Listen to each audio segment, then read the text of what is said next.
খদ্দাটা একেবারে চিনিজরের ক্যালডেমুলাস হয়ে গেছে দেখছি।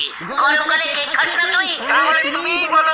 ওরে গলদপুরের অশিক্ষিত বলদগুলো, শীতকালের স্পেশাল জিনিস হলো কমলা লেবু।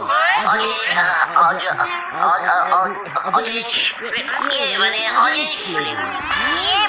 অরেঞ্জ লেবু না গো, অরেঞ্জ অরেঞ্জ, শুধু অরেঞ্জ। ওরে ক্যালডেমুলাস, তাহলে লেবু ইঞ্জিরি কি? কৃষ্ণ বলে এই লেবু লাগেন।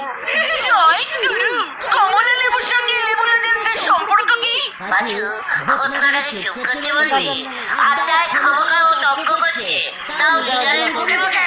শান্তি শান্তি, কুল কুল কুল। বিশাল বনভোজনের আয়োজন করা হইয়াছে। আসেন